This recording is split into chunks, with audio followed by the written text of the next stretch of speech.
Hello, everybody, and welcome to the I Am 1-2 podcast with your host, Christopher Cohn. With me in the studio is my good friend, Dan the Man, in the production unit over there. Dan, say hello to the peeps out there. Hello, everyone. Hope everybody's doing well. As you may have noticed, there might be something different on your screen. That is not an illusion. We have our good friend Travis on the microphone with us today, and this is going to be a very special episode. We want to switch it up every now and then, where we bring in one of our close friends and our group members who's working this deal like nobody else, man. And we want to get their experience, strength, and hope, and hopefully get you inspired, get you pumped up to make the changes you want to make in your life. Say hello to all the people out there, Travis. What's up, everybody? I've known Travis a long time, since the beginning of his current recovery journey, and he's a really good man, and he has a lot of great things to share with us. We're at that time of year where we're getting back to school, and fall's bearing down on us. Are your kids all back in school now? Or Yes. Yeah. Yes, it's a nightmare. Just the schedule now is so strict. I admire you. I don't have children. I don't know how you guys do it. It's a lot. It's a lot. And I don't know how you don't kill them. Me either. So hats off to all the parents out there for raising these children and giving them a chance. So today is going to be a little different format. What we want to do is we want to kick around some ideas with our friend here. And the idea is, our most valuable asset we have in any endeavor to help another person is our story. And there's a lot of people out there, when they go to sponsor people, they get all up in their head like, well, I don't know if I can have anything to share with this person, or what if I say the wrong thing? And I'm always like, just share your experience. Just tell them where you were, tell them what happened, and then just tell them where you're at today. And just be honest. That's it. And that alone will reach a person's heart center more effective than the right words, more effective than giving them a seminar on alcoholism. But just being yourself and saying, this is my story.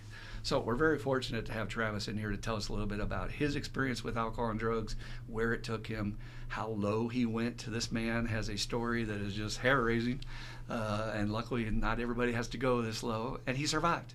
And now he has the best life ever. And I'll let him tell you more about it. But I'm just excited. I'm totally excited to have you here and hear your story. I can't get enough of it. To me, it's inspiring. And again, it's where I see God. I don't see God anywhere else but in this miracle that happens in our place with recovery. So what got you started on alcohol and drugs, and what were you doing? What's particular chemicals did you fall into? In the beginning, it was alcohol. It was always alcohol. It always came back to alcohol, I mean, there was... People ask me what was my drug of choice, and I would say, what do you have? You know, I didn't feel like I really had a drug of choice. I just would do anything that would change the way I felt. I wanted to change the way I felt. I always felt like something was missing in my life. It was like there was a hole inside of me, that I just didn't know how to fill it. I didn't know what it was. I just always felt different. And then when I found that, and I've said it before, but when I found that, that alcohol and drugs, it was like somebody turned on the air. It was like I could breathe again. Finally I could breathe. If it still did for me what it did for me then, I would probably still be doing it. But instead of doing what it did for me, it started doing what it did to me, and started having a lot of consequences, and a lot of bad things started happening in my life. This is such a common thread for all of us with the disease of addiction, that general not feeling comfortable in our own skin. Do you remember what age you were, or how that meant? Like for me, I was just nervous all the time. I had anxiety, and I feel like I was going to get slammed. That was partly my dad, alcoholic father shit. Right. But I couldn't sleep at night easily. It took me forever to fall asleep. I was wound up. What was your experience of not being comfortable? I really felt like even in early age, like around 9, 10, 11, somewhere in there, that I just didn't belong. I didn't belong anywhere. I didn't belong with my family. I was different from my family. I didn't belong in any friend group. And I guess what it taught me was to start pretending to be somebody that I wasn't. I didn't really know who I was. My whole life's energy was putting on different masks for different people, trying to be this person that I wasn't. That term we use, the chameleon. Yeah. Just whatever you want me to be, I'll do that just to get you to like me or accept me in your peer group, right? I'll adapt to whatever the situation or people would ask me, do you like this? And I would say, I don't know, do you like that? Because if you like it, I like it. Yeah. That's just how it was. It's just how I shaped my whole life around that. And, for me, it was the actor, that Bill talks about in that big book. And I found that when I was doing it right, I could get what I wanted because I could manipulate. It seems like a place of weakness that, you're just doing what other people. No, I have an agenda. if I get you to like me and I get you on my side, I might be able to use you Yeah. to get what I need to get or to pull a favor maybe later on. We're going to have our good friend Dan chime in here too. Dan, if anything comes up as we're discussing, feel free to jump right in the conversation here. Will do. So, what was the first chemicals besides alcohol that you started to fall into? What was around you at that time growing up? LSD, Oh, geez. marijuana. I remember that. Yeah, marijuana and LSD. I was a kid of the 90s, so it was marijuana and LSD heavy. There wasn't fentanyl and all that stuff. You know, there was no meth or anything around. There might have been some crank or whatever they called it at the time, you know, but it wasn't common. When I was in high school, it was LSD, marijuana, and alcohol. Those were the trifecta of what all the kids were doing back then when I was in high school. So, my brother's a child of the 90s, and it always comes down to this basic question. Were you a Nirvana or a Pearl Jam guy? Or maybe a hair metal band? Nirvana, Poison. for sure. Okay, Nirvana. Yeah, Poison for sure, too, man. It was more Poison. Motley Crue. So, when you started, did anybody notice this change in you, or were you able to sort of keep it on the low down? And Yeah, I hid it really well, you know. I like to think that nobody noticed a big change in me at the time. But I started to withdraw, you know. I started to withdraw from family things. I started to withdraw from people that might notice. And I start to surround myself with people that were doing what I was doing. You know, my friend group all did the same things. That's what we did on the weekends. We got some LSD and went camping, or, you know, got away from society, started to withdraw from people, you know, so that we could just be around each other because we were doing the same thing, you know, and it made it seem normal. it's interesting because nowadays you love to go hunting, you love to be out in Oh, nature. yeah, man. And it's funny how alcohol and drugs slips in there to sort of defile Yeah. this thing that's sacred to you a little Yeah. bit. Yeah. So I assume you got through high school okay, or were there issues like any interactions with the law or anything as You know, a kid? there wasn't a whole lot of interactions with the law. You know, when I was a junior in high school, when I had found alcohol, you know, a little bit before that in my life, I got in trouble at school with a case of beer in my car. You know, they caught me. I was actually bragging to somebody in school, like, "Yeah, man, we got a case of Budweiser in the car, and we're gonna have a party at my buddy's house tonight." You know, and some counselor overheard us talking about it, and that was it, man. I got suspended from school. They suspended me. They threw me out of prom. They said, "Don't come to our prom. We don't want you anywhere near it." Prom was like the next week. They said, "Don't come to the prom," and they sent me to a place called Our Place. It was my first AA kind of institution where they said I had to do a certain amount of classes before I could come back to school. Holy crap. Yeah. For beer. 16 years old. Let me be clear about this. For Yeah. beer Yes. only. Wow. So your first experience with AA was kind of negative. Oh, yeah. And you find your group you're in this group of old dudes. Yeah. What was your reaction? 16 years old. And I don't think I heard anything that was said. You know, I didn't pay attention, didn't listen, did what I had to do to get my paper signed, get in there and get out. You know, I'm not like these people. You know, they're crazy, and they say the serenity prayer and all this is bullshit, and I'm just doing what I got to do to get back, you know, get out of here. Mm-hmm. So let's fast forward a little bit. You graduate. College or work straight away? High school, and then straight to the Marine Corps. Straight to the Marine Corps. Tell me about Right. that. What made Right, you want to so- do? I mean, that's a hell of a jump, man. I'm Well- going from the LSD kid. I want to join the Marines. I started to feel like my life was getting a little bit off the rails. So I thought I'd have a geographical change. I thought I needed to do something different. I saw guys that had graduated before me because I was friends with a little bit of the older crowd, the guys that were boozing and drugging. You know, that was kind of my group. And they had graduated before me, and I saw all their lives just crashing and burning. They were all going to these factory jobs. They were miserable. They hated their lives. They were always complaining, and I said, I'm not going to let that happen to me. And one day there was a recruiter in my high school, and he said, we have the Marines and the Navy and the Army and the Air Force, and gave me this whole spiel about this. And I said, well, which one's the hardest? He said, Marines is the hardest. I said, I want to do that one. That's the one I want to do, you know. Some alcoholic shit, right? give me the hardest shit, right? But you did. Yeah, man. So did you go to Paris Island? Yeah, or- yeah. Shipped out to Paris Island. Yep, that October after graduation, shipped out. Now the stereotypical thing is they try to kill you during basic training, and if you survive that, then you're a Marine, right? Right. Holy crap, dude! Yeah, man, it was wild. It was really wild. I guess really I just felt like my life was starting to go the way that it shouldn't go. You know, I felt like something was going on. The trajectory of my life, my grades were horrible. I graduated with 1 D and all Fs because I only needed a D in one class to graduate high school. So that's what I got, was 1 D in that one class. And I knew that I didn't want to go to college because I hated school. And I didn't know what to do, and that was my out. And it was going to get me away from these guys that were doing drugs and drinking all the time. I could just go take a geographical change, and that would maybe cure me. Maybe that would make me better, Makes total sense. Plus, it represents an opportunity to get away from whatever crazy situation, whether it's you're generating it or whether your family's generating it. I can leave it all behind and go have this new adventure. And I'll tell you, a common thread I hear among a lot of my patients is this idea that I learn differently. I learn better in real world situations more than out of a book. Was that kind of your story in school? Yeah, 100%. A lot of us get misdiagnosed with learning disabilities, I find, and it can be ADD and things like that. My old sponsor, Dr. Burns Brady, would say every alcoholic is ADD. We can't concentrate. We're all over the map, right? It's part of our disease. But, all right, so you survived that. Where did you base out of?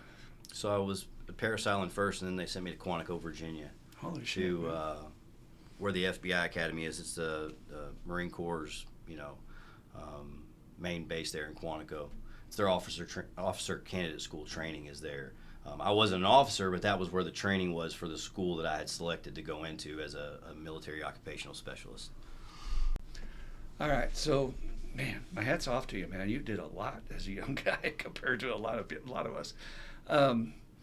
Were you maintaining just alcohol at this point? Or Yes. Were you I was going to say they're kind of strict about that, Yes. right? Oh yeah, very strict.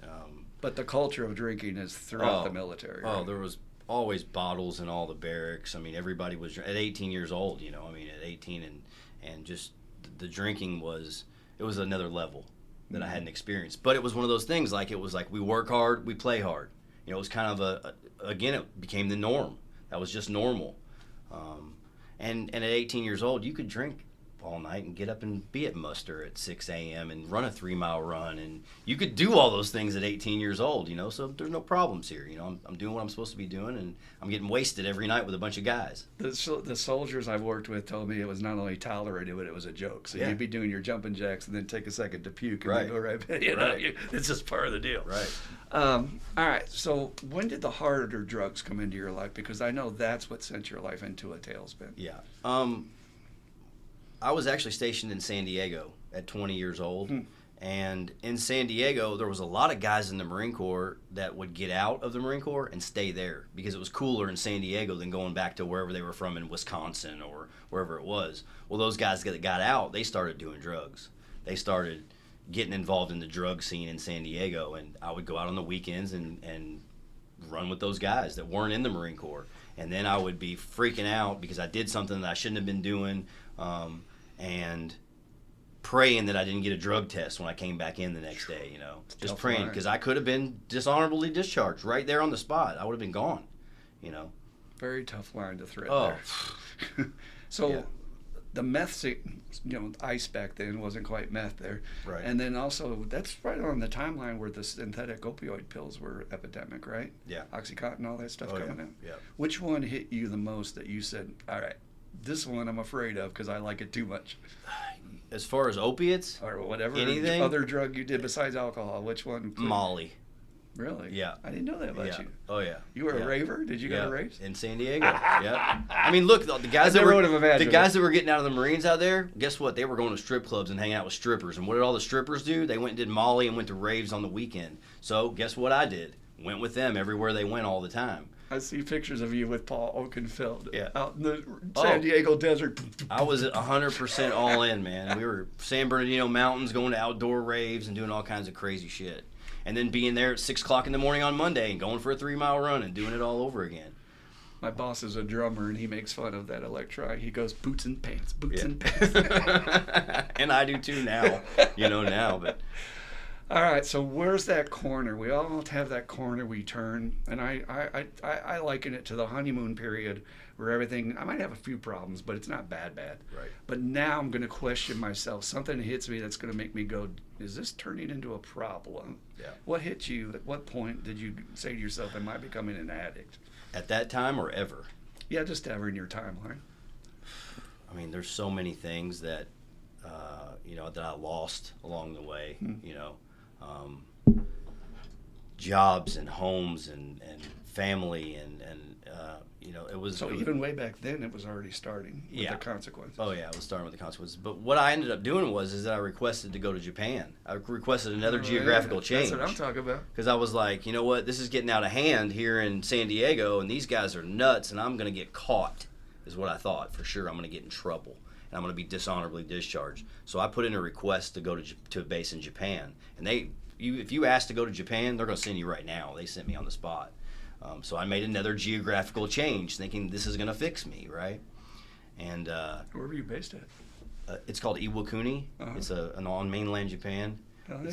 It's a little train ride from Hiroshima, that whole area on mainland Japan. And I was stationed there for a year. Huh. So what I found out that was cool about Japan was that they had beer machines, like Coke machines.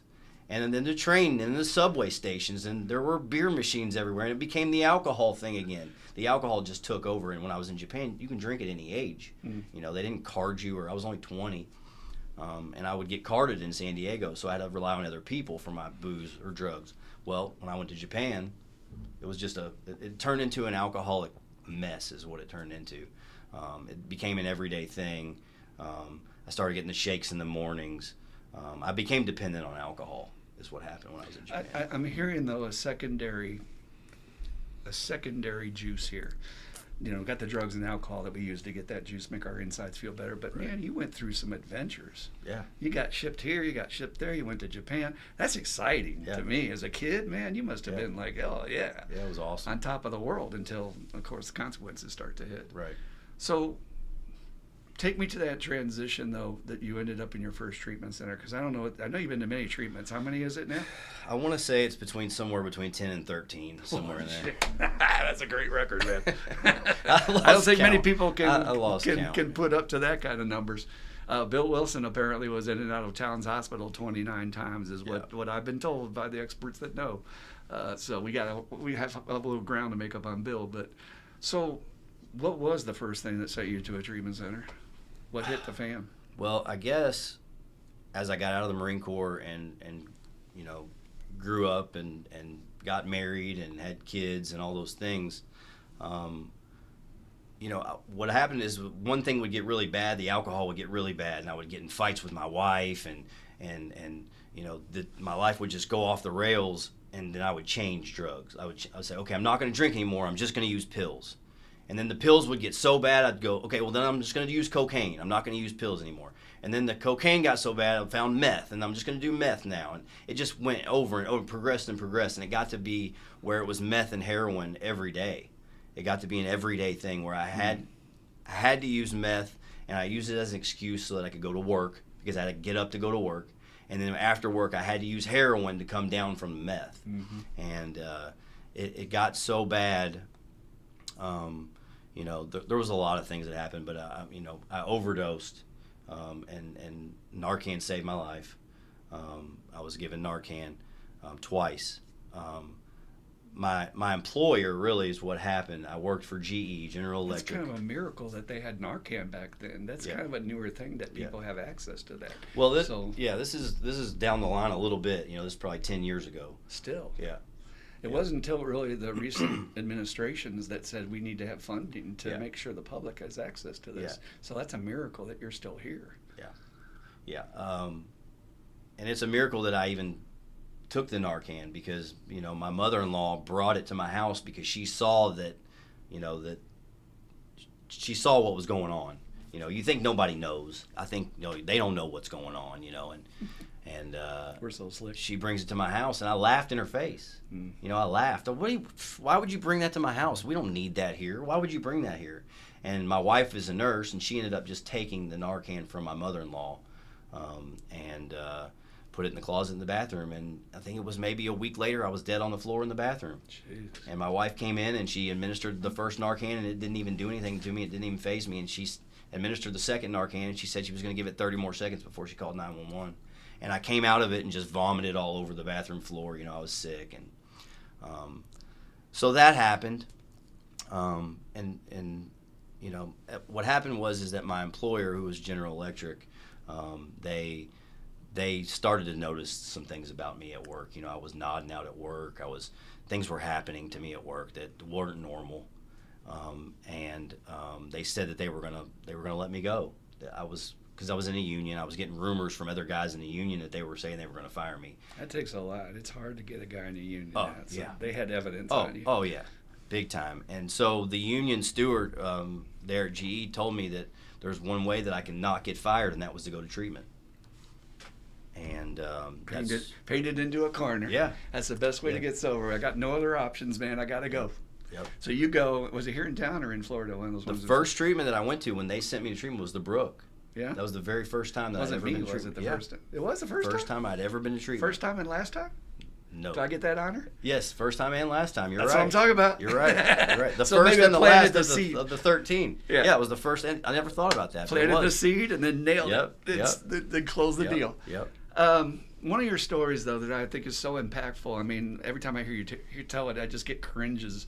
That little story about the car wreck and the railroad tracks. You want to tell that one a little bit? So this is in the time, I think it was 2013, 2014, somewhere in there. And the drug Opana was a big thing. Opana is an opioid. It's an oxymorphone, I think. It hits your receptors different. And there happened to be a lady close to me that was prescribed it. So I would visit her quite often. And I became addicted to Opana at that time.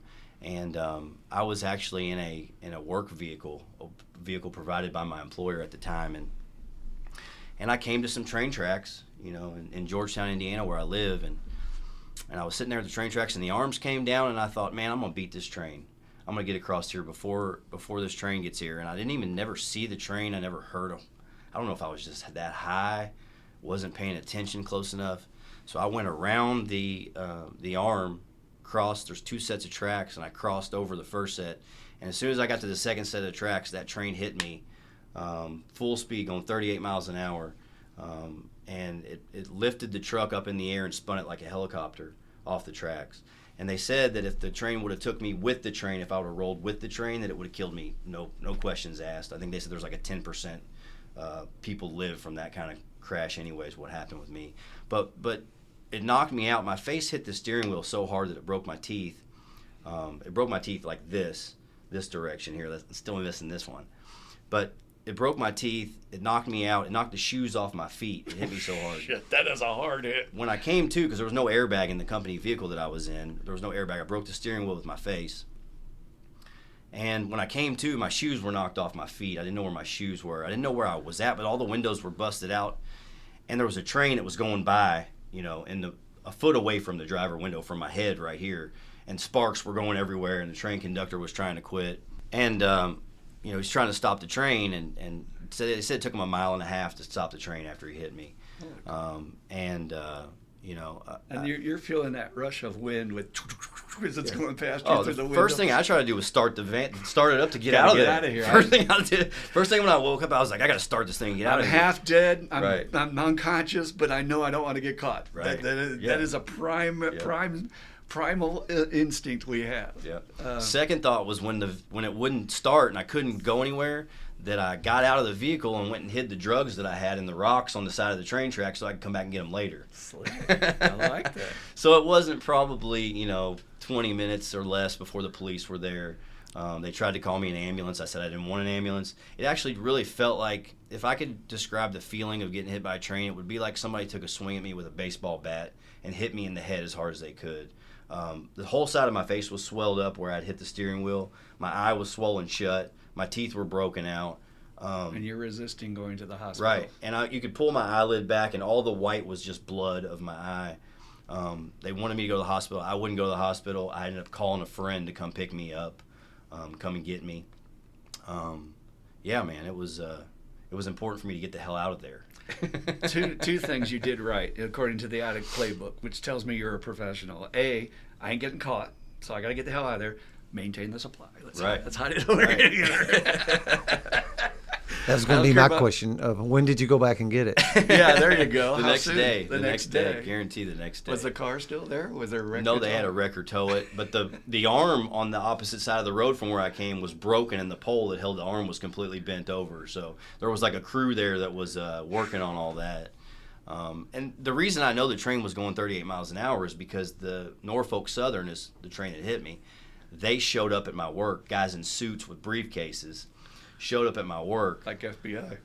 Like they were lawyers, I think, for the company, for the Norfolk. Like, so yeah, but they looked like they were. They called me into the front office and made me sign some paperwork that I wouldn't sue them. First of all, and then second of all, they pulled out a laptop and showed me the video of me driving out onto the tracks and the train hitting me at 30, and it shows the speed limit of the train on there. So Jesus, dude. it was rough to watch. So after that, I think it's a natural human response, even no matter how effed up you are with drugs, to have a thought of, why am I still here? Yeah. Is there any other forces maybe that played into that? And I don't know how sick you were at the time. Sometimes we don't have those thoughts. But did you consider your mortality after that? No? Didn't even question it. Nope. Just kept going. Yep, just kept on going. That wasn't even enough to even slow me down. And this is a baffling feature for our loved ones who don't understand us, right? Right. This mentality of, he just went through a train wreck. Yeah. You would think that'd be enough to get him to stop doing what he's doing. But again, addiction hijacks the brain, and you don't have a choice in that matter. We have to get the drugs as much as we have to take our next breath. Right. So at that point, your addiction was pretty firmly established that this is survival mode. It's not a question of giving it up. If I give it up, I won't be able to live. I can't live without alcohol and drugs. And even back in 2013, compared to when you actually got your sobriety date today, that's a long period of suffering, brother. Yeah. And it's always the same shit, right? You could tell all the different stories, but it's like, I'm up, I'm down, I'm up, I'm down. I'm going to switch to this drug. That was what I heard earlier, that switching thing. A lot of people do that shit. And they have multiple sobriety dates. Yeah. I know you must laugh about that. I do. Well, I quit meth in 2013, but I smoked weed, and it's like, you're still high, dude. It's, Yeah, man. It's not sobriety. My alcohol sobriety date is this, and my cocaine sobriety date is this. And I'm just like, oh, God. All right, so what I wanted to talk, one of the biggest reasons I wanted to bring Travis on the podcast is because I was there to see ringside how bad his addiction had him. And no judgment whatsoever. This is the way all my patients are trying to struggle to get help.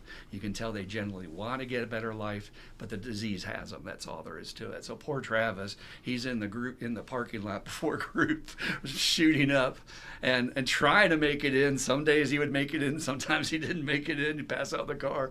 Right. But I'll never forget this picture of you coming in with both shades and a beanie, and then pulling the beanie over your eyes and your shades while we're doing meditation, like nobody knows you're completely baked. And I know at that time you had to know that we knew, but isn't it funny how we kind of tell ourselves, I'm fooling them. Right. They don't know I'm high, right? Right. So, but you weren't quite at that point where you were ready to accept the solution yet, right? Correct. And what did you think in general about the program and the 12 steps? Be honest, because I thought my life was over. That's how I felt. I felt like if I'm gonna do this, if I have to go through life taking more breaths sober than fucked up, my life is over. I don't know how I'm gonna live. I don't know how I'm gonna have fun. I don't know how I'm gonna have sex. I don't know how I'm gonna do anything being sober. And I thought, all these people that are doing that, I feel sorry for them. Like people that are sober, God, I feel sorry for those people. In my mind, it was like this horrible thing that I was going to have to. My life is over. That's what I really felt. And even me in front of the group, did you feel sorry for me being sober? I mean, I know you were judging me because all my patients do. Look at this guy with the khakis. He doesn't know anything about it. He doesn't know anything about what I've been through. I don't know. There were moments, it seemed like you had moments of clarity where you would get a little inspired. Yeah. But maybe you just felt like it wasn't possible for you. Yeah. I felt like, what I really felt like was that I didn't know anybody in the world. I had never met somebody who had been where I had been that had made it out. The only people that I knew that had been where I had been, and it took me, like you said, it went from the Opanas and the this and that to shooting meth and heroin. Eventually, down that road, I was using intravenous drugs, and that's where it ended. But I didn't know anybody that had ever done the things that I had done that had made it out. I thought that once you went down that far, that there was no way you're coming back. I didn't think that there was any way out. I was hopeless because I didn't know anybody that had. And if you would have told me I've been where you've been, I'd be, yeah, right. You haven't been where you don't know anything about me. That was my attitude. I really believed that either you were going to die or you were going to go to jail. To the bitter end is what I thought that anybody who had been where I had been had to go. So there's a universal element to all addicts and alcoholics. We call it in the program terminal uniqueness, right? Yeah. But there's validation for that. Some people have done heavier drugs. Some people have gone to worse places on earth. But I think you also had the element that I was a Marine, man. Right. You know, you all don't know what it's like to be a Marine. And I often wonder, maybe in that time in your life, if you had had a vet who had been in the Marines and who had gone all the way to the bottom of Skid Row and then come out, maybe he could have reached you at that time, you know? For sure. Yeah. So for the new people listening, invite them to go to meetings, because you got to find that one guy who's going to be able to reach through to you, right? Yeah.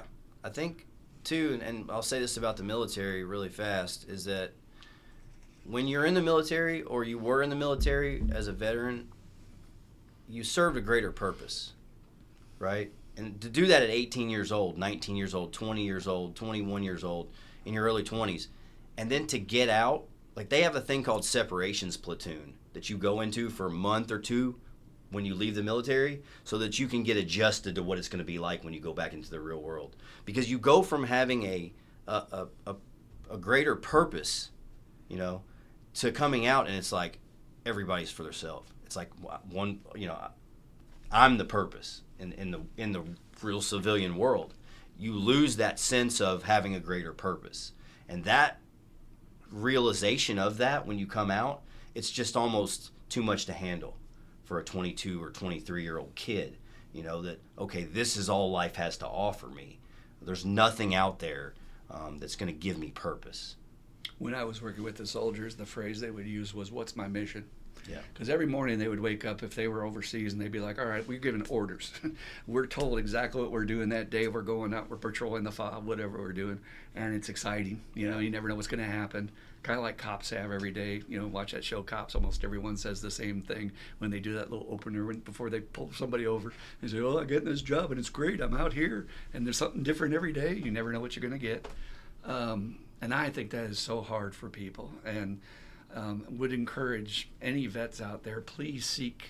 There are so many programs through the Veterans Administration, and I know it's a little dry, but man, there are people in this program, AA and NA, and that's what it will take. I think you're going to need somebody who has a little bit of your background to be able to inspire you that it's possible. Like you said, it's not possible for me to get sober. Right. So before we get to the question of the day, one last thing I want to ask you about your story. There's a mysterious element about what finally clicks for us. And, you know, you said I've been in treatment 13 times. I've heard it all. I've seen it all. What's the moments for you in your last treatment and or coming to AA this last time that something just was different, that just fit the key in the lock for Travis to sort of go, maybe I can freaking do this? And it's different for everybody, right? Yeah, I think there was a lot of little awakenings along the way. You know, there wasn't one major thing that I was like, okay, something's different today. I just flipped the switch and now I'm going to do AA. For me, in my experience, there was a whole lot of little things that happened along the way that kind of made me scratch my head and be like, okay, you know, maybe I don't fucking know everything. Just maybe, you know, these guys might know what they're talking about. There was just so many little things, so many people and so many great teachers along the way, and men that changed my life. I mean, I couldn't say that there was one specific thing that I was like, okay, I'm going to do this, I'm all in. It was a whole lot of little awakenings along the way of things that and what happened is that when the first one or two little things that happened, it kind of cracked the shell a little bit on it to me to go like, okay, well, if I was wrong about this, what else am I wrong about? You know, I was wrong about nobody that's ever been where I've been makes it out. Okay, I was wrong about that. I found that out real quick in recovery. That these guys do understand where I've been. And, you know, when I go into this meeting or go around these people, it seems like that they're happy and sober, which I didn't think was possible. That's really weird now. So I was wrong about that. What else am I wrong about, you know? And just having the open-mindedness enough to say, okay, maybe I don't fucking know everything. Maybe these guys might know something I don't know, and I need to figure out what that is. The reason we say it's mysterious because we never know what that one element is that's going to hit a person and break through their defense screen and actually touch them. And I was honored, seriously I mean this, to be a part of your journey. And when these moments happen to me as a counselor, as a sponsor, I never take full personal credit for it, because I really believe if you're working this program, there's a God power that comes through you and gives you words at times that where you sit back later and say, I have no idea why I said that. But there's two things that I think you mentioned to me that helped in my group. Number one was when you came back the last time and I said, "What the fuck are you doing here?" Right. Oh, it hit me like a train. It hit me when I walked in, and I had come to your group, like I said, the first time, and then I had gone to Florida and gone to several treatment centers in Florida. I did the treatment center hop down in Florida for 6 months.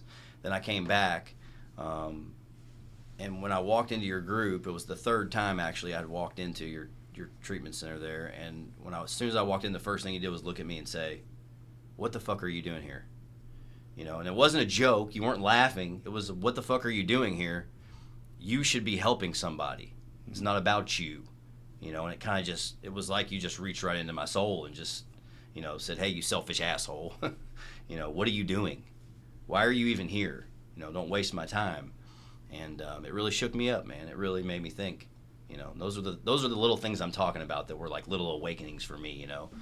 That and just several other things, several other people and men in my life along the way that did that for me. And again, it's that if I'm in tune and I'm open with my heart, and I do care, that's why I'm in this business. I want to help my patients. God can use you to say those things that later you're like, I don't fully remember saying that last part or even know why I said it. And the second piece was, I don't have no idea, except that I really felt like you were going to die. I mean that sincerely, Travis. I didn't think you were going to make it, and I was going to pull out all the stops. And as counselors, we are encouraged, do not share your home group with your patients, because then your group that you need for support becomes your treatment group. And I've broken all the rules on that. We have a joke in the program, there are no rules, and we're breaking every one of them. And one day I just slipped it to you and said, do you remember what I said? Yeah, you said, I'll never forget it. It was another awakening that happened for me. And you said, "I'm not sure that just being sober is going to be enough for you." And I was like, what does he mean by that? And then you said, there's a whole other dimension to this thing that you haven't even scratched the surface of yet. And I was like, I don't have any idea what he's talking about, but this means something. There's something's going on here. And things started shifting, like the universe just started shifting in my life when those things started happening. That's juice. All right, so I want to talk about that moment in terms of finding your tribe. But before we get to that point, I want to bounce back just for a second. We all have our last dark night of the soul, and usually it's alone.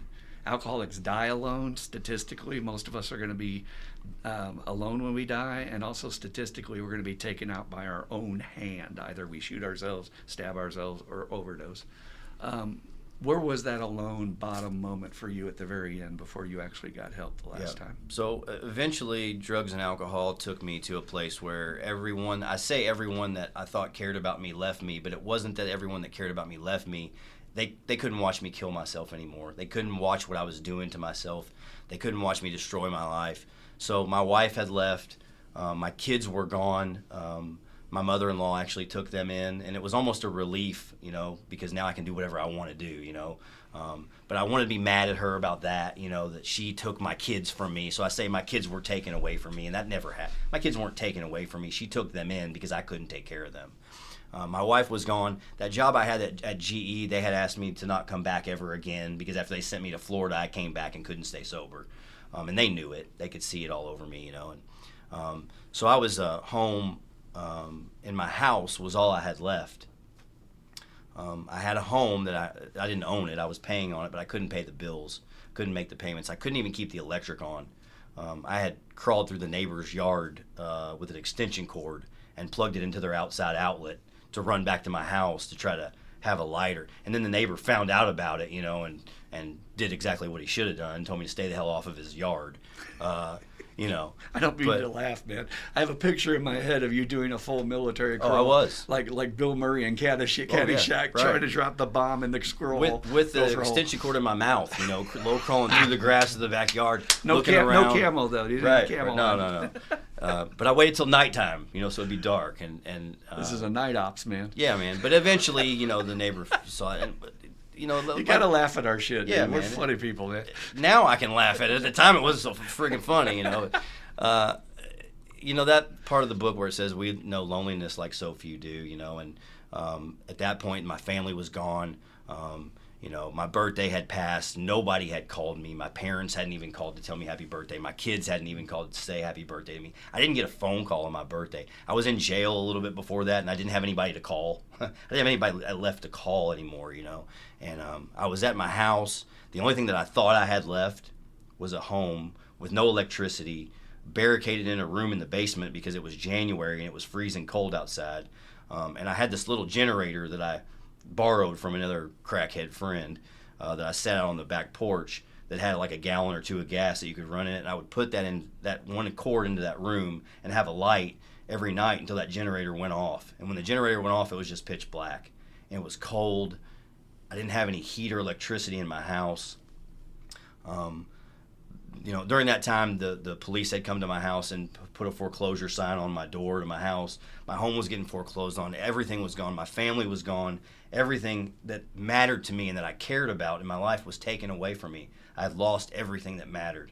I had betrayed every moral that I had. I was in the most loneliest place that I've ever been in my life, and I didn't know what to do or how to get out of it. It's my very favorite moment of the beginning of our journey. Yeah. And Bill Wilson in the big book talks about swaying dizzily in front of the medicine cabinet. Should I kill myself? No, not now. Gin will fix that. Right. And that's my argument, that alcohol and drugs saved my life on many a night when I was ready to slip my wrist. When you're at that bottom moment, how did you transition from maybe thinking about taking yourself out to you went back to treatment? So what happened for me was that when that police officer, when he came to the house and knocked on the door, and I was in the basement with no electricity and no heat or anything, when he knocked on the door, I recognized that knock, right? Like that cop knock, I recognize what that knock is, and I'm not answering the fucking door, right? I'm not going to answer that. So I just wait until he leaves, and I go out there and I find the foreclosure notice on my house. And that home was the one last thread of something that I thought I had, that I thought I could be able to save everything, that I still thought I could hold on to that one thing, that I thought maybe my family would come back if I could just keep my house, and maybe I could just get a job. Like I kept that delusion in my head that if I could just hold on to this one thing, that I could fix all this still. And that foreclosure notice on my front door ended that. It cut that last string. It cut that last piece of hope that I had. And at that moment, I hit my knees and I just started bawling, crying, because it was it. It was over. Everything was over. I lost everything that mattered to me. And I just said, God, I get it. You've taken away everything that I think matters in my life so that I know that you can build me back up and show me what really matters. And what do I do? Just tell me what to do. And I heard a voice, and maybe it was in my head. Maybe it was, God, I don't know what it was, but it said, you need to go back and start again. You need to start over. And to me, that meant coming back to the brook where I began my journey, trying to get sober and recovery. And that's when I came back to your group for the last time. And that was the end. That was the end of the beginning. It was the beginning. I feel you. I mean, I'm feeling your experience.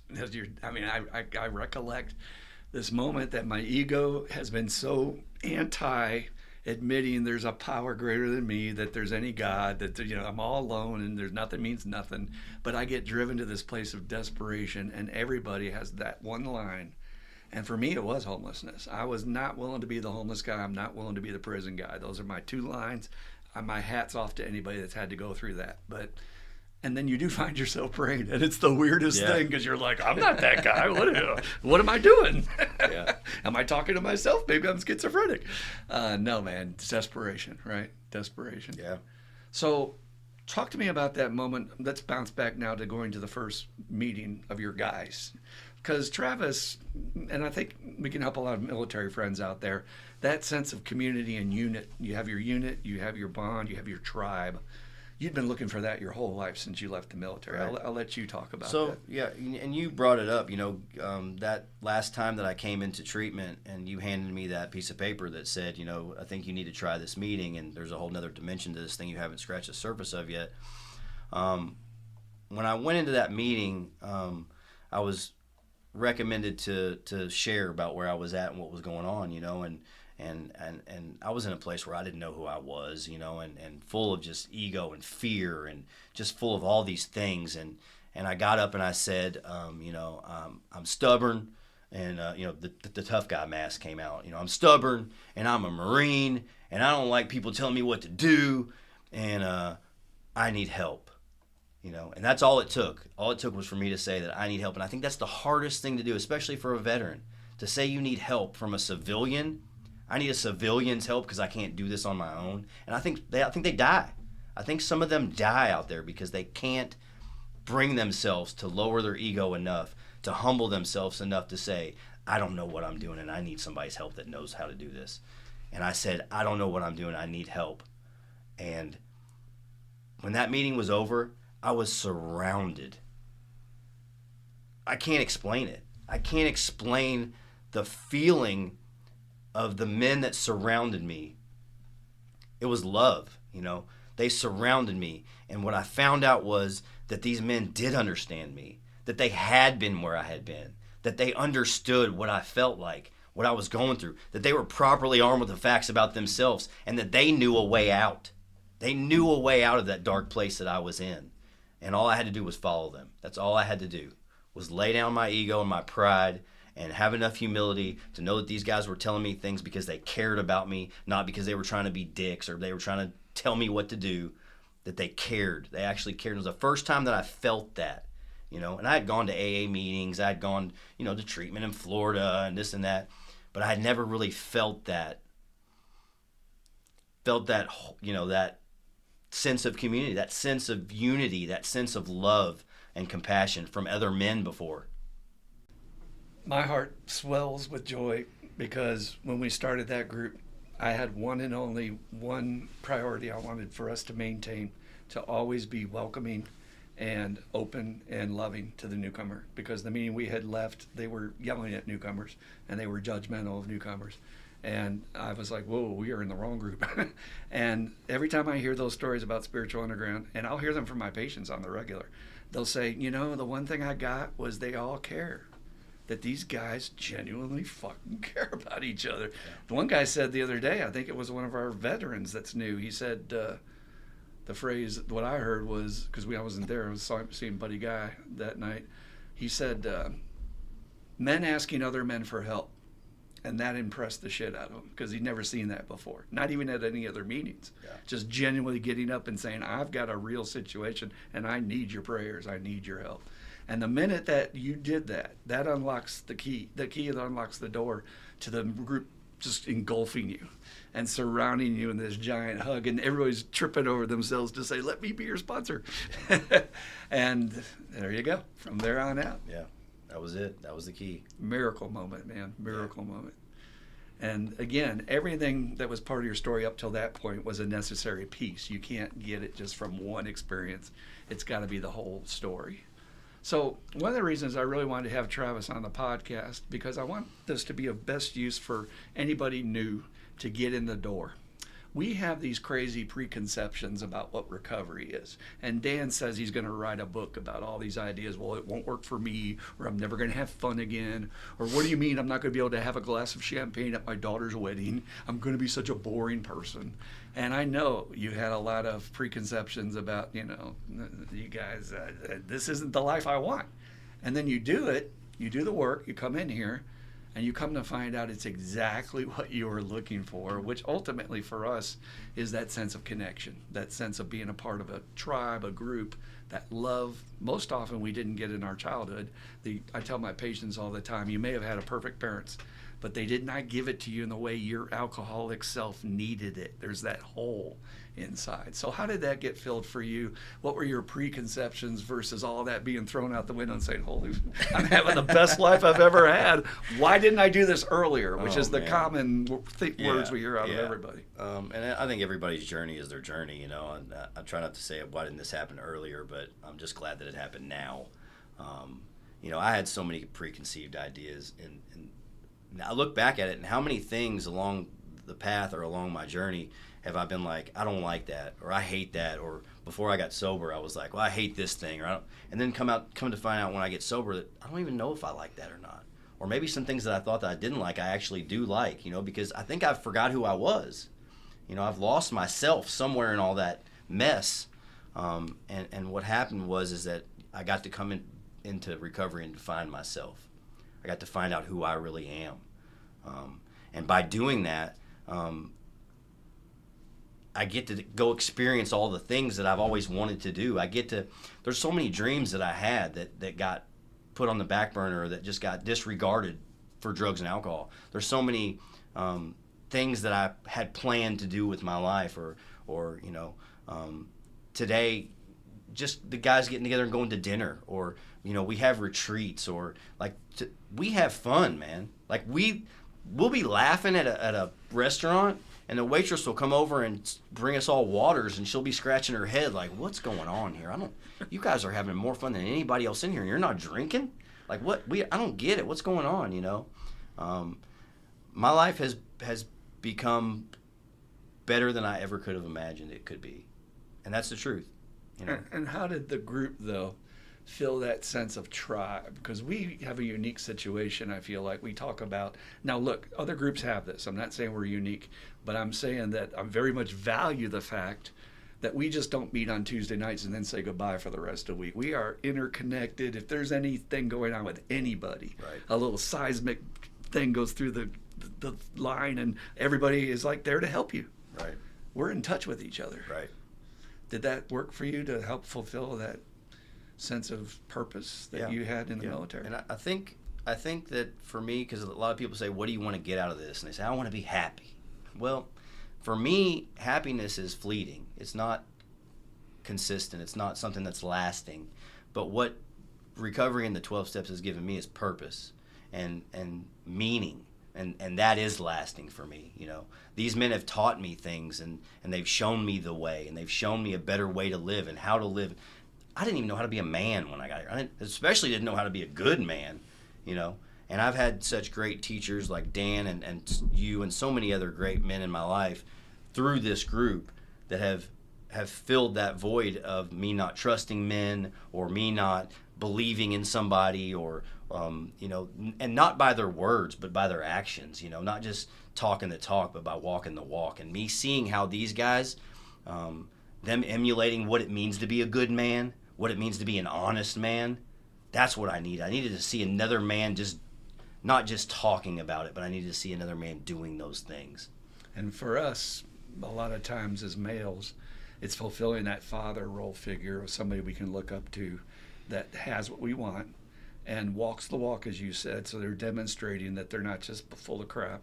And I really feel that a good sponsor can fulfill that father role that we didn't have, maybe because our father was compromised in some way. My first sponsor definitely was able to give me what my father was too sick to be able to give me. Yeah. And we can get that from our sponsors, and we can change sponsors if we're not getting it from the current sponsor.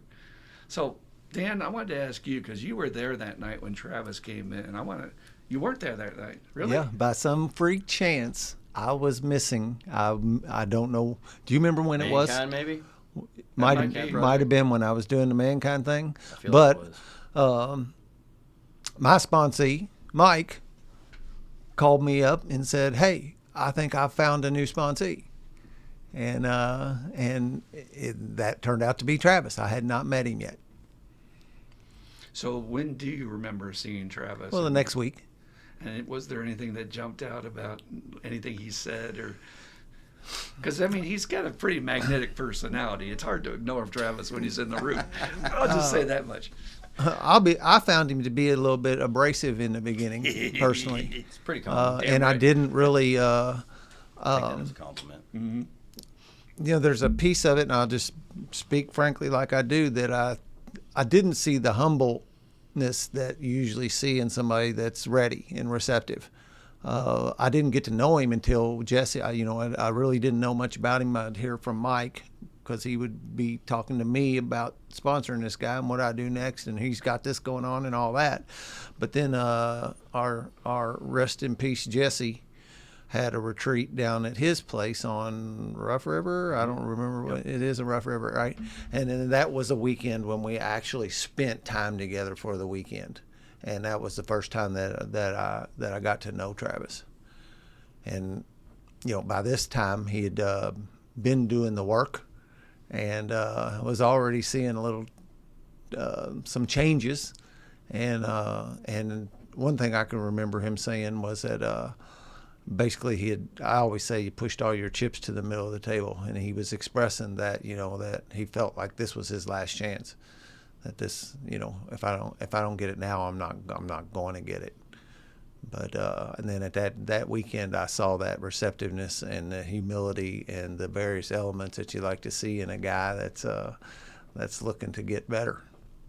Here's what I love, though, about the mystical element of spiritual growth in our program, is that little did you know that guy that you found abrasive the first time you met him was going to seek you out later because he smelled more, and now that is your sponsor, correct? Right, yeah. So what was that about that you saw Dan and you thought, this guy's got something? It wasn't Dan. It wasn't Dan. Okay. It was all the guys that he was sponsoring.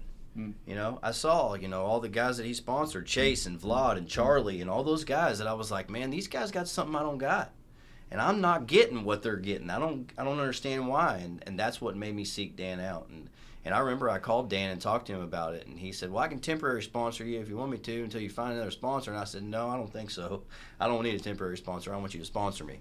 And he said, okay, well, let's pray about it, and I'll talk to my sponsor, and we'll talk tomorrow, and that was it. That was it from there. And then the next discussion was, here's my list of requirements, right? Oh yeah. Yeah, here's the ground rules. And that's what, when a guy comes to me, when Travis talked to me that time, he was simply saying to me that he was looking to switch sponsors and was going to look for a new sponsor. Yeah. So at that time, I didn't know he was talking about me. At that time, I don't know if I was. I wasn't sure. I didn't know what I was going to do. And there was a problem with the other sponsor where there was a stopgap thing that Travis felt some real need to do something quickly. Mm-hmm. Yeah. So what I did after I talked to Dan was that I called one of his sponsees right after that, and I talked to him about it and see what he thought about it. And he said, you need to ask Dan to sponsor you. And when he told me that, then that's what I did, and I feel like it kind of, my recovery kind of took off from that point. Most definitely, no question about that. And how long ago was that when y'all started working? 4 years and a few months. Yeah, you were right months. About the 1 year mark. I was 9 months or 10 months and sober. your first sponsor gave you your Right, 1 year chip. Yeah. And then we took off from there. So it's been 4 years and some change. Well, I'm just going to say it because I think anybody else would agree with it. You are one of our greatest assets in our tribe. And honored to be walking the path with you, brother. Thank you. Your commitment and your passion for this thing is unparalleled. I do want to touch on the very exciting trip you guys are about to take in September. There's some origins of this. When we were doing aftercare group before COVID, we used to have it in person. And our good friend Shane was in there, and you all had struck up a conversation about elk hunting. Right. And he made you a promise. So tell us about that. Well, my whole life, it's something that my father and I did. We did that together. That was something that we bonded over, and we always went out west, and it was Montana or Colorado, and we elk hunted. Every year we went together, no matter what. Even when I was in the military, I would come home and we would do it together. And that last probably 5 to 7 years of my disease taking over my life, I didn't have time to do that with him. I didn't have time to go to Colorado anymore. It was the one thing that I loved more than anything. Earlier on in life, one of the dreams that I always had was to be an elk hunting guide. I was looking at schools to become an elk hunting guide. That was what I wanted to do with my life. And that was kind of just put to the side because of drugs and alcohol. And then I actually could still get some of that through going with him every year. But then the drugs got so bad, my use got so bad that I couldn't even make time to do that with my own father. And when I got sober in 2019, I began, me and Shane became kind of close in that group. He made you a promise, though, that one day. What did he say? And he said, if you stay sober for a year, we'll go. He said, put a little carrot on the stick out there, brother. Yeah, he did. But it was attractive, right? Oh, yeah. Yeah, because, it was something that I loved, that I had given up for drugs and alcohol. And, I was always told by guys who I respected that, recovery was reclaiming what was lost. And that was something that was lost for me. And we're getting ready to go for our 5th year in a row here next month in September. We're going to go on a elk hunt version 5 this year. So we've got 10 or 11, I'm not sure yet, going this year. I get to take a group of men out west every year and show them that area of the country that I had learned my whole life. Little did I know when I was doing all that with my dad, that someday I would be taking men back to those places where I used to go with my dad and letting them experience that gold that I had found there. It's a beautiful thing, man. It's just amazing. it's an amazing part of my life today. When you tell stories about being up so high that the air's a little thin and there's no human footprint, there's no human trash, there's no noise, just nature. Yeah. And, you know, I have this romantic vision of the first scenes in the movie The Deer Hunter with Robert De Niro chasing that buck. I think it's freaking awesome. And to me, it's like you're leading these guys on a mission. Yeah, man. Because you're kind of responsible for their life a little bit. Right. If they've never done it before, you got to make sure they get down off that mountain alive. If you have a problem when you're up there, it's medical evac It's a with fine a line. helicopter. It's a fine line when you're 12 hours from the nearest, road and no vehicles. It's all back country. We put a backpack on our backs and disappear into the wilderness for 10 days, 7 days, 10 days, somewhere in there. But Except for the year I went, they killed yeah. them immediately. Unless we kill an animal, then we got to get it out of there, which happened on the first day when Dan went last time. So. But it's that sense of adventure. Yeah. And I really believe wholeheartedly that we've got to replace the excitement and juice we got from alcohol and drugs with this new adventure, whatever form that takes for you. And the fact that you can share that with others is even icing on the cake, right? Oh, yeah. And Dan, I know you've been able to do that with your cabin, just to have fifth steps down there. And you had no idea that when you were partying, you were going to be using that to help men get free one day, right? Yeah, not at all. I said, well, we built that on dope and booze, and I had no idea what God was doing until later on, and now I know what that place's purpose is. And that's something else you taught me about taking a guy through the work, to make it a ceremony, make it something special. And the cabin makes just a great place to go do a guy's first fifth step.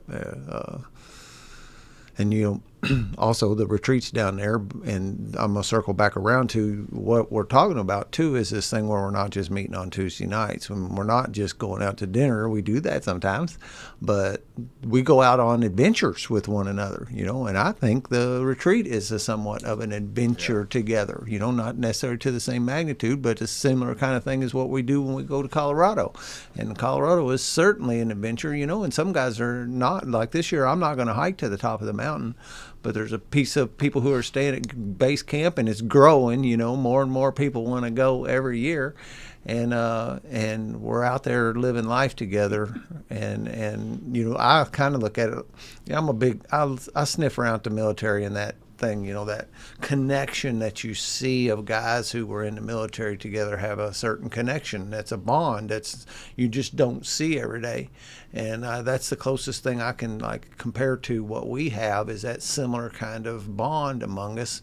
And then you got the special forces groups, and that's what's happening between the guys who are saying yes to the adventures. Because there is even a deeper bond in between the men that are saying yes to these adventures and going out and spending time with one another out. And I don't think the same thing would happen if you went to a city. There's something about being out there in God's country and being out in the wilderness together that I think is kind of in a lot of our DNA from years and years ago, of men together going out and into the wilderness and cooking and eating and surviving out there together. That really it does something to bring you together more so than going to the restaurant or going to a ball game or that kind of thing. I have a vision for you guys that within a few years, I'll come into the Tuesday night meeting and everybody in the group will have gone on the hike, and I'll be having a meeting with myself in there going, maybe I need to go with these guys. I don't know. It's a hardship thing, and I think there is some skin in the game, as you say. Even going to your cabin for a weekend, dude, that is out in the wild. So you are putting some skin in the game to leave your stuff behind, no cell phone, all that garbage, except the guys that go up and have to check it, and then just leave it alone. But you're making a sacrifice, and the more sacrifice you get, the greater reward, right? Yeah. Yep. Yeah. It's a lot to commit to a 10-day trip, with a group of guys. But I'll tell you this, the group of guys that do go on that trip become so much closer. Mm-hmm. There is a bond that's made between men, on these trips like this. And I don't mean to diminish anybody else's relationships or anything, but there is a deeper level of connection between the men that go out and spend days in the wilderness together. And I didn't know my whole life I was looking for that. I had no idea, but that's what was missing. That's what that hole was in me. that I wanted a connection with a group of men that cared about me, that I could trust, that I could be vulnerable with. Because in the military, you can't be vulnerable in the military. That's one of the big differences, is that being vulnerable in the military gets you laughed out of the room. Yeah. In our group, you can be vulnerable and you can talk about what really bothers you. And there's grown men that can cry, and it's okay. And that's just not common in the military for you to be able to do that. And that's the deeper level, I think, that we have, that we can be vulnerable with each other without judgment, and understanding and compassion that we have for each other. You know that line in the Big Book where it says, "He shall teach you how to create the fellowship you crave." He will help and you as to Dan create always the points fellowship. out, I didn't realize that's what I was looking for in my alcohol and drugs. I was looking for that bondedness, that connectedness. And, you know, I'm a big advocate for men. And I believe that's what the movie Fight Club was about. I believe it was stating that men's relationships have gotten to the point that we're so disconnected, and we're not allowed to share ourselves with each other. We have to pulverize each other to bond. Yeah. And you would notice after the fights, they would like hug and say, "Yeah, you did it. You survived. We got through it. We did it together." And women don't understand that. Yeah. There is a unique aspect of men who need that, and we bond through hardship. Yeah. We've been that way for hundreds of thousands of years, going out on hunts, right? It's Yep. tribal, man. Yep. You know, Cody was on the Spiritual Underground podcast the other day, and he flat out stated that the Colorado trip is what sold him. You know, he was still unsure before he went there, but when he came back from that, he was full in. He had pushed all his chips to the middle of the table. You know, there's a little bit of and I think every alcoholic and drug addict has this little bit of this fleeting thought that I'm going to just come in here and get well, and then I'm going to leave, you know, and go on and be happy This with is life. temporary. I'm Yeah. not staying here forever, Yeah, guys. I'm just coming in here, let you guys prop me up, and when I get propped up, I'm out of here. And Cody spoke to that, you know, and I believe I might be speaking, but I think I remember you saying Jesse's retreat was kind of like a point, was like that for you, that outside there, and I know for a fact there's a lot of guys that come to my retreat where they flat out state what a turning point in their recovery that weekend was. That was about 3 months sober. I was about 3 months sober at that time. And I was asked to go on a retreat with a bunch of dudes that I didn't know, and I was terrified. But I said yes. And that saying yes to that turned into a yes to the next thing and a yes to the next thing. And it just spiraled from there. And that opens up that gift of not knowing who I am, but I'm willing to try new things to find out who I am. Yeah. And that's one of the most, I think it's the funnest part of recovery, is challenging your preconceptions. Like, oh, this is going to suck. This isn't me. This isn't what I do. And then you do it, and you're like, I actually have that part in me. I didn't have the father figure around, right? So I didn't have anybody to bond with. But in my early recovery, my buddy Jamie and his sponsor, Hal, we watched the Vikings every weekend. And I was never really introduced. I didn't have any man to introduce me to what's good about football.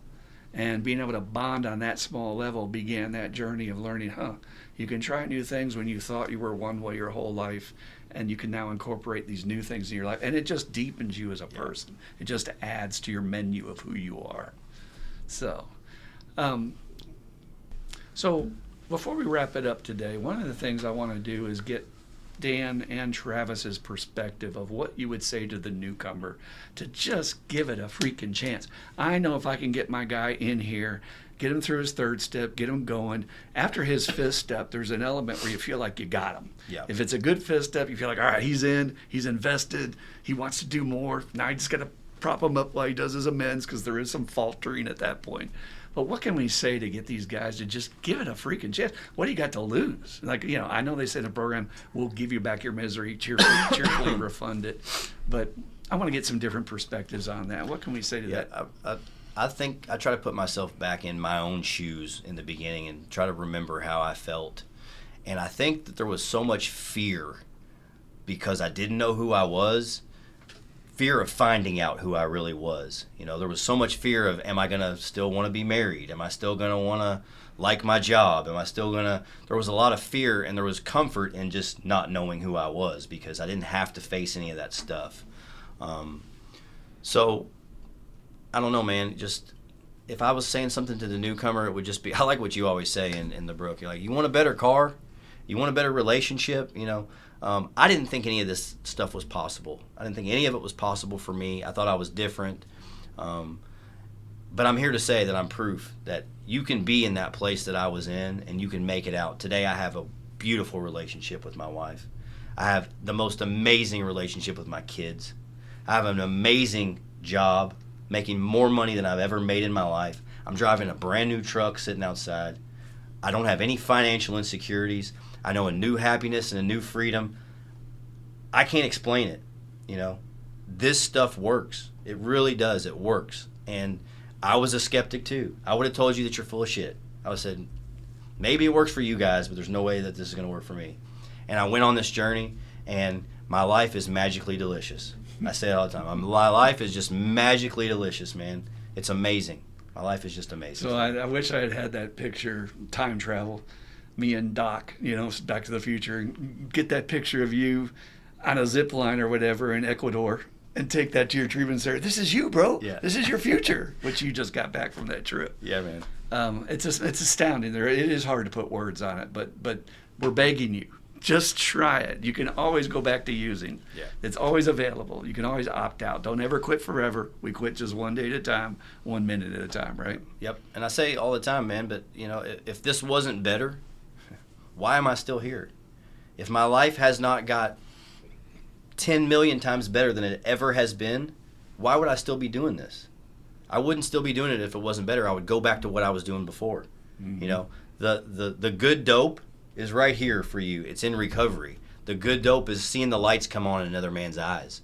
The good dope is getting to take a man through the steps and seeing him get his family back.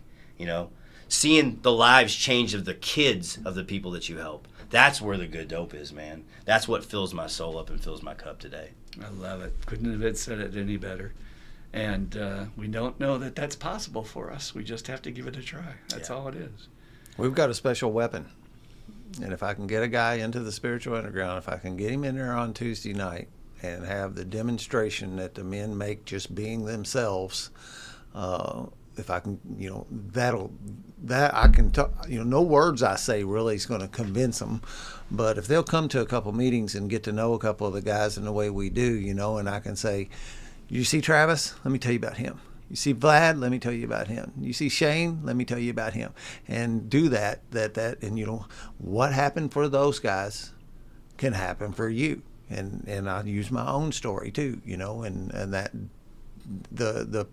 it can't be denied. The guy cannot deny what I'm putting in front of him when I have this wonderful group of men that I have wrapped around me. Because talking, Yeah. They it's want to tough see it. to They're not going convince to listen it. to words. Yeah. And, I would add to what you said, Travis, just being here today, when if you're an addict, you got better things to do than being in here trying to help somebody. The only reason I would have been here back in the day was you were giving me a check for being here. Right. So this is genuine. This is just Travis here trying to offer his story to help somebody. So if you're out there and you are suffering, please know there's an exit door. I love that when you say, this is the way, right? I stole that from you. Yeah. And he also says, instead of keep coming back, he says what? Join us. And there's another one. Just stay. Fucking stay. Just stay. You don't have to leave and come back. Yeah, man. So, any last thoughts, gentlemen? And welcome home is and another welcome thing home. that Travis That's has awesome. said. Yeah. I'll just say, gush on you for a minute. Like, I just wish every sponsee I ever run across was like you. You're a shining example of carrying the message and doing what we asked to do, and you're reaping, the other thing is you're reaping the rewards from that work too, and it's plain to see. I'm not confused about why you're getting what you're getting, because you put a whole lot of work into your program and to helping others. And man, it's I feel it's a true blessing to have the opportunity to be your sponsor. Thank you. And I would say that deeply honored to walk the path with you. I mean that sincerely. Every time it happens that I look around our group and I see these guys bonding together and walking with me, I'm like, they don't know, man. They don't know. I'm just this insecure kid from the old days that just never really had close male friends and didn't have a father figure. And now I got a Marine in my life that Oh, yeah. actually thinks I've got something good to offer. That's like makes me feel small. I mean, it makes, in a good way, it makes me feel humble. Like, damn, the power of these tools. And for the people out there, these people are ready to come into your life, your best friends that you didn't even know you wanted as friends. You would have judged them in the past, said, I don't want nothing to do with that guy. Let's go. And the adventure begins after that. Yeah, man. I it's a saying that we use in the Marines, and I say it all the time in recovery, and it's what we've been given as a gift, and what we do with that gift is how we honor the men that came before us. And I don't believe that there's any other bigger honor that I've ever had than to be in the service of others with men like you and Dan, who I love and respect, beside me. I don't think there's any other greater honor that I've ever had, and it is my mission. And I could spend the rest of my life trying to repay what you men have given me, and I will never come close to repaying it. So thank you. I'm honored. And I feel the same way about my sponsor, Dr. Burns Brady, who passed away this past year. So join us. You too can have a legacy.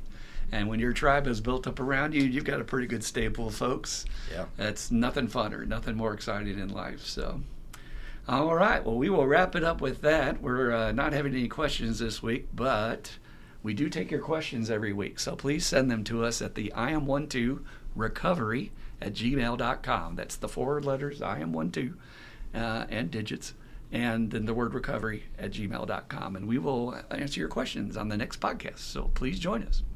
All right. Well, we like to close the podcast, and we do everywhere else in the world, and especially in my treatment center. I had that little bit of juice at the end. So if you gentlemen would like to join me in the serenity prayer, God, grant me the serenity to accept the things I cannot change, the courage to change the things I can, and the wisdom to know the difference. Just for today, keep coming back. It works if you work it. You die if you don't. Woo! We just do that for fun. You got to have fun in your recovery, everybody. Come back and see us next week. Thanks for being with us.